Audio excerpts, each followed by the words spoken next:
So if we look at setup, before, after. See your hands? Yeah. Well, not so far cricket forward. And also as well, your grip's not as strong. Yeah. Which is not I a bad feel like thing. It's almost asking me to do that. Because the more forward your hand goes, the more on top your hand. When you bring it back this way, it doesn't really want to go that way. So just kind of find a more neutral. But you found neutral to you. You're not slicing, are you? So in terms of the feeling now with the swing, it's focusing really on that arm, okay? This arm was very locked, very stiff, very rigid. Keeping the club face now open. In terms of the swing going back now, you can see it's almost a smaller swing. This is the one that went 147, or 149, whatever it was. So not as much swing going back, which isn't a bad thing. It shows if you go a little bit further, go even further. Yeah. But in the moment now where you're thinking about things, working under control, kind of swinging within yourself a bit more, coming back to the golf ball, okay? Good strike there in terms of your impact position, okay?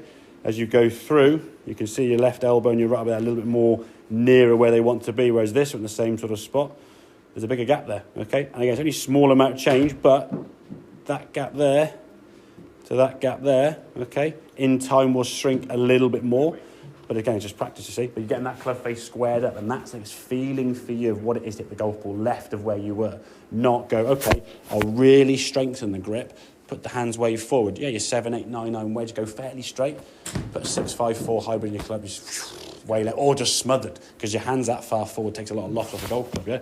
You think how much your hands were forward. If you go back to setup, you go back to your dress position there. I mean, your hands in this position are, that's kind of where your hands are there. Whatever that angle is there between those two yellow lines, probably 10 degrees maybe.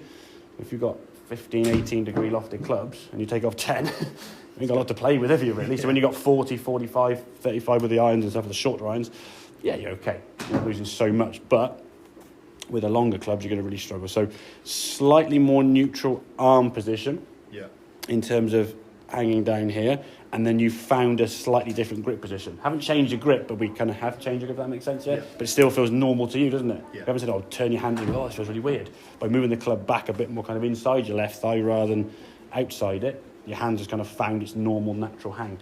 But the swing thought and the swing feeling for you is just pure and simple. Focus on this elbow through the impact. Sorry, wrong colour, wrong shape. Clear that. Is the elbow to bend through impact. This arm's got to do this, yeah? That sort of almost like pivot there through the rotator. If you're gripping it tight and you're squeezing your thumb, that ain't going to move. It's just going to be locked and stiff and just be a big block to the right. And therefore, you just strengthen the grip to try and compensate, yeah? Make sense? Yeah. Good man, very good stuff. Right.